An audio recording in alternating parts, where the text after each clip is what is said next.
Bonjour et bienvenue sur Évasion Créative. Je suis très heureuse de vous retrouver aujourd'hui pour notre nouvel atelier hebdomadaire avec, comme chaque semaine, un nouveau projet à vous proposer. Cette semaine, je vous propose de réaliser une carte un petit peu originale. Comme vous le savez, j'aime réaliser des cartes un petit peu de toutes les formes. Puisque j'en envoie énormément tout au long de l'année, donc j'aime bien varier les formes, j'aime bien varier les styles et j'aime beaucoup ce style de carte et j'ai pas pu résister plus longtemps à vous la présenter parce que j'aime énormément réaliser ce style de carte. Donc si ce projet vous intéresse, restez avec moi. Alors, la carte se présente comme ceci, donc elle a deux ouvertures, une sur le haut, une sur le bas, et quand on l'ouvre, elle laisse apparaître un petit message.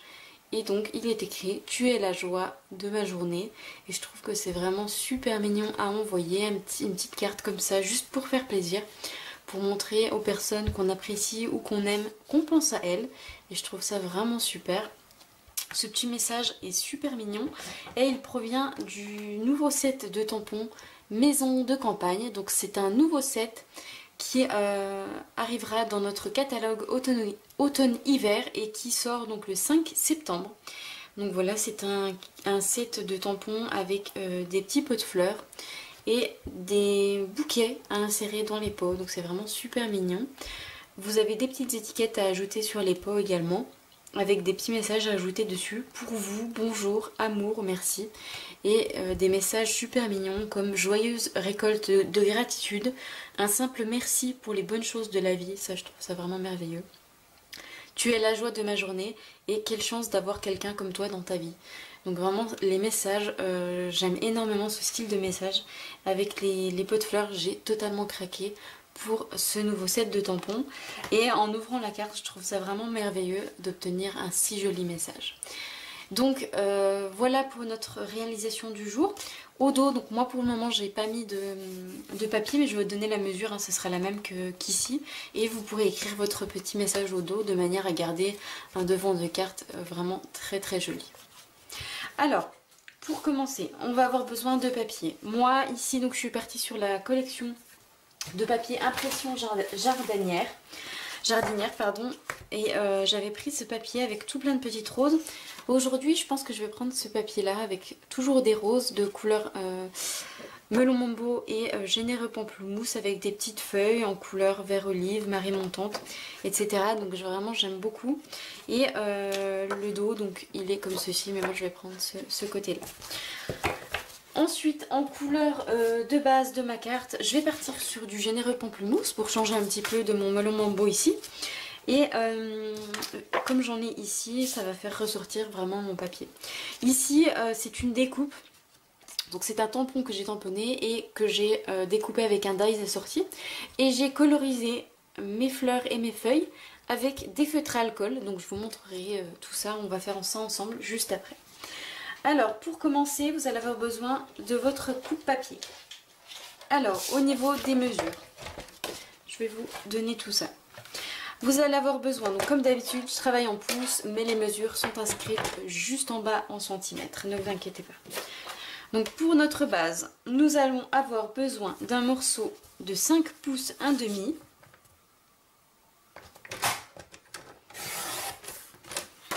par 4 pouces 1/4. Donc ça va être la base de notre carte. Ensuite, on va avoir besoin d'un papier murmure blanc donc pour l'intérieur de notre carte. Donc si vous souhaitez ajouter un petit message au dos de la carte, vous coupez 2 fois cette taille de morceau de papier pour mettre au dos, ce sera exactement la même taille. Donc le papier doit mesurer 4 pouces par 5 pouces 1/4. Donc là on a déjà notre base de carte. Il va nous falloir ensuite donc notre morceau de papier design, de manière à venir former les petites ouvertures ici et en bas. Et on va avoir besoin donc de 2 morceaux de 3 pouces. Moi je vais choisir ce côté là.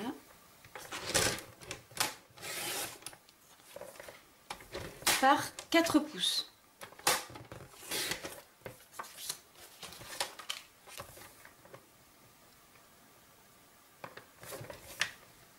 3 pouces par 4 pouces. Ok, donc on a nos deux morceaux de papier. Ensuite, on va venir réaliser un pli sur chacun de nos morceaux de papier design. Donc dans la longueur des 3 pouces, vous allez venir tracer un pli à 1 pouce, donc dans la hauteur. Voyez. Et on fait pareil sur l'autre morceau de papier. Dans la longueur des 3 pouces, on fait un pli à 1 pouce et on peut mettre de côté notre coupe papier. Donc on va venir marquer le pli correctement.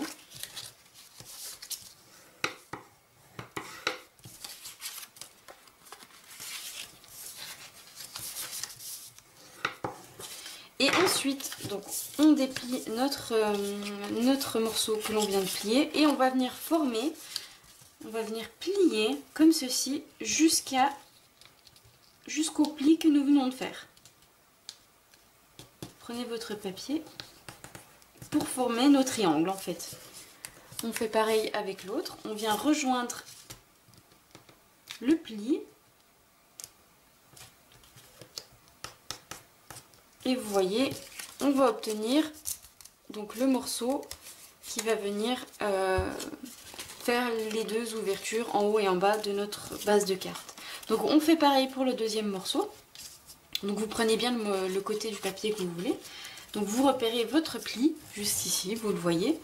Et vous venez rejoindre votre pli avec la pointe de votre papier. Vous pliez et vous faites pareil.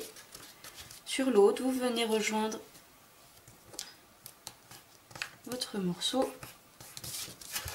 et on obtient donc notre deuxième triangle qui va former l'ouverture et la fermeture de notre carte. Ensuite, on vient reprendre notre papier de base. Donc moi, je vais venir également tamponner ce petit message parce que franchement je le trouve vraiment super mignon. Tu es la joie de ma journée. Donc je vais venir tout simplement le prendre et le tamponner en couleur coordonnée. Donc je vais venir le tamponner en généreux pamplemousse qui sera donc coordonné à mon papier de base et à mon papier design. Et pour placer correctement mon message, je vais venir utiliser notre outil magique, le Stamparatus, c'est-à-dire notre positionneur de tampon. Alors, la première chose à faire pour bien repérer ces repères, c'est venir coller nos triangles. Donc en fait, c'est très simple. On va déjà venir coller nos 4 morceaux que l'on a pliés en fait. On va venir mettre de la colle ici, ici, mais également sur celui-là et sur celui-là.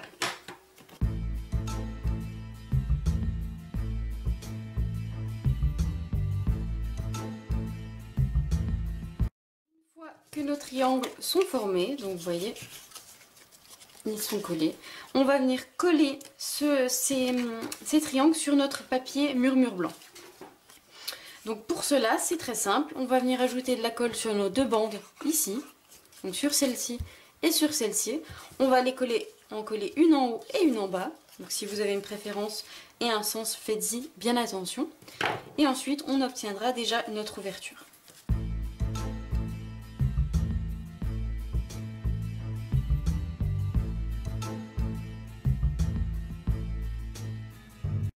Donc on a notre ouverture et notre fermeture, donc en haut et en bas qui est faite. Ensuite, il nous restera à venir coller donc notre base ici sur notre base de couleur, pour moi généreux pamplemousse. Une fois que nous avons ceci de collé, on va pouvoir tamponner notre motif. Alors pour venir tamponner correctement notre tampon, nous allons donc utiliser le positionnaire de tampon. Et donc je suis venue poser donc ma base de cartes à l'intérieur avec mes 2 aimants qui vont maintenir correctement mon papier. Je prends également mon tampon et je vais venir le positionner donc au milieu en essayant de m'ajuster au niveau des pointes, vous voyez, pour que ensuite notre découpe cache notre petit message en dessous et se révèle uniquement en ouvrant notre carte. Donc je me positionne bien en haut et en bas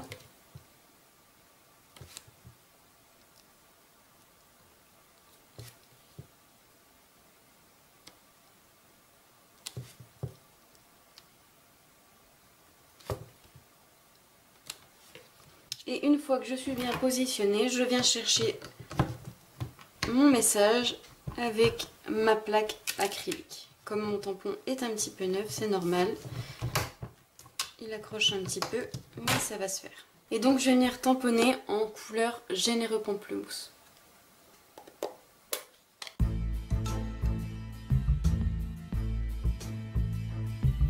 Vous voyez que le message est parfaitement tamponné. Donc cette fois-ci, on peut venir coller notre papier murmure blanc et nos pointes sur notre base. Donc pour moi, Généreux Pamplemousse.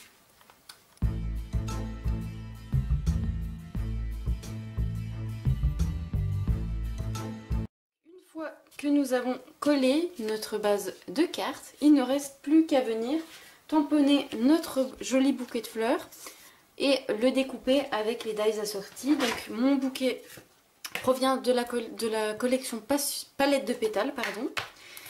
Et donc je vais venir le tamponner en couleur noire de manière à pouvoir le coloriser par la suite avec les marqueurs à alcool, avec nos feutres à alcool. Donc je vais venir le tamponner en couleur noire nuit sur du papier murmure blanc.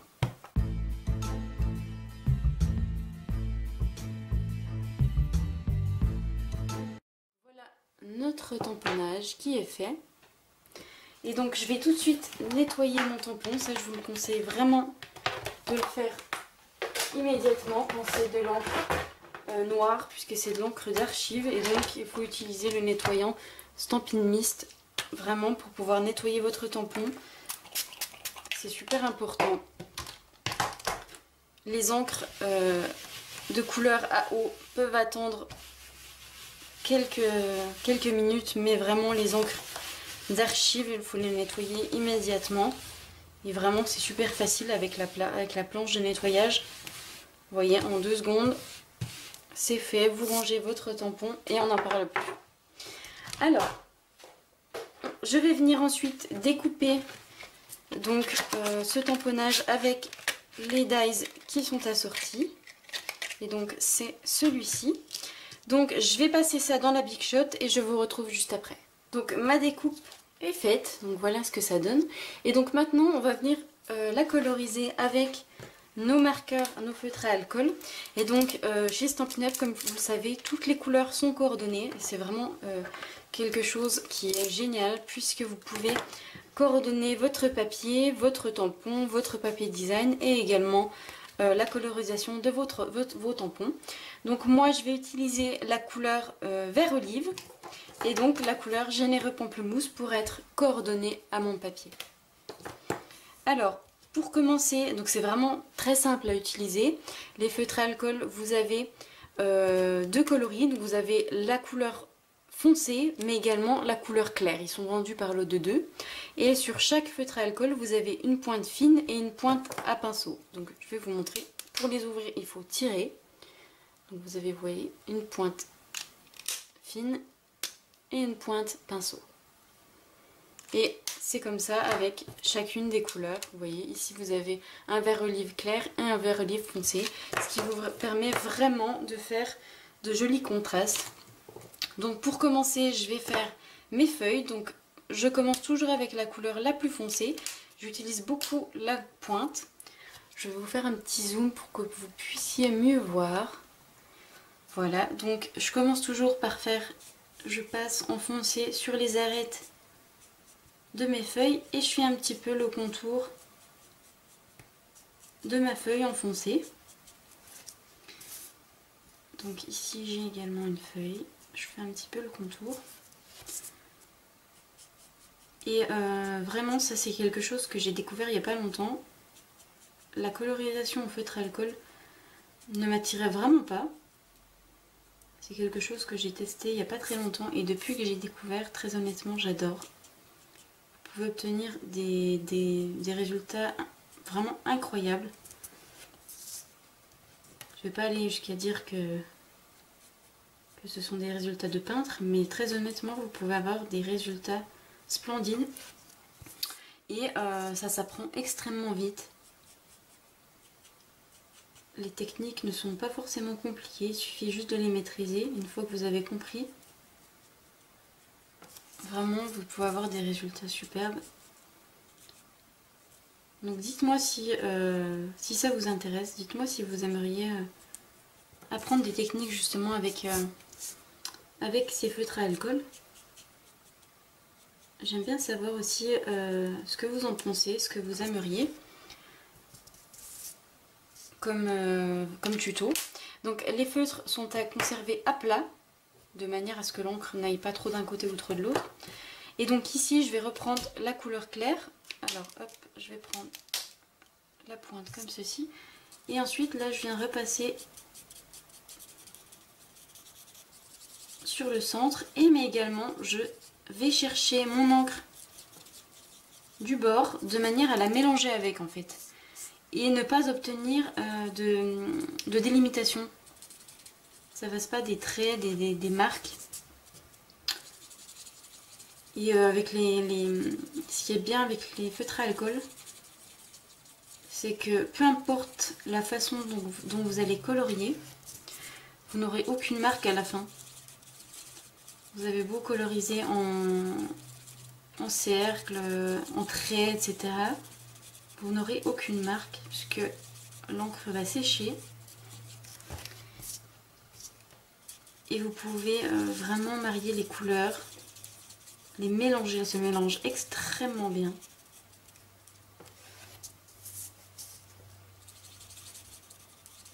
Et je trouve que coloriser, c'est une détente. C'est vraiment un moment de détente. Je trouve ça extrêmement agréable. Donc je continue mes petites feuilles. Je vais avoir terminé. Je vais vous montrer pour les fleurs. En gros, pour cette fois-ci, ce sera à peu près pareil. Je vais venir prendre ma couleur foncée et je vais venir passer sur mes traits, les traits de ma fleur. Et pareil, je vais venir faire un petit peu le contour avec du foncé. Et après, avec mon feutre clair, je viendrai mélanger tout ça.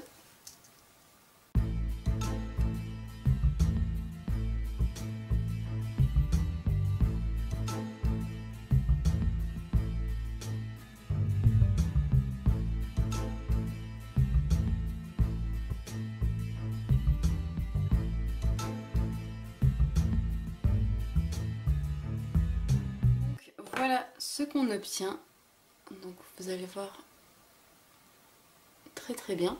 Et donc dans les marqueurs à alcool, vous avez également un lot. Donc ce sont des marqueurs, un marqueur ivoire, un marqueur bronze. Hop, comme je suis en zoom, je vais vous montrer. Et un marqueur nuanceur. Donc en fait c'est un blanc qui vient retirer en fait de la couleur à certains endroits. Et donc qui vous permet d'éclaircir certaines zones.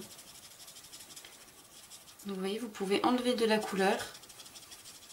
Il faut attendre quelques secondes avant que ça agisse parfaitement.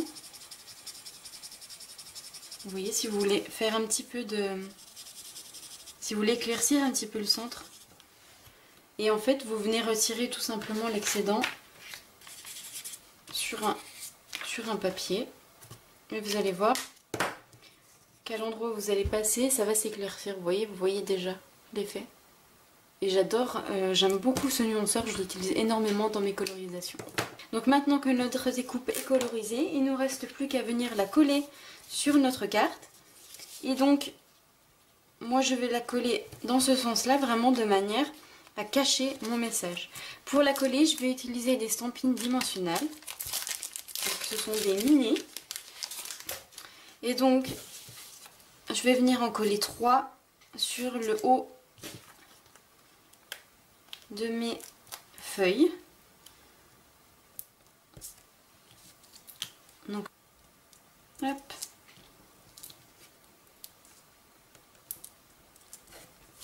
Et donc, je vais venir retirer la petite pellicule. coller sur le devant de notre carte et notre carte sera réalisée. Donc vous voyez,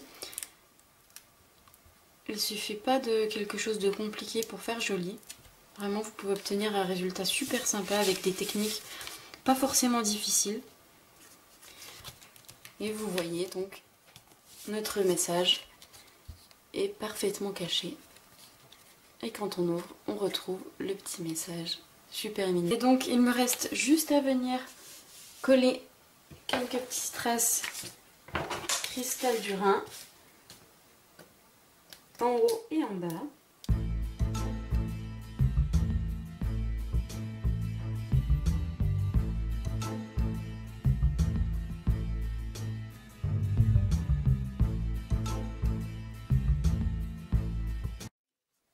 Voilà ce que ça donne avec les petits strass en plus. Et voilà le devant de notre carte. Donc voici les deux versions que je vous propose aujourd'hui. Donc j'espère que ce nouvel atelier vous plaira. J'espère qu'il pourra vous inspirer de jolies créations. Si c'est le cas, n'hésitez pas à mettre un petit pouce en l'air. Moi je vous donne rendez-vous vendredi prochain pour un nouveau projet. D'ici là, prenez bien soin de vous. Au revoir.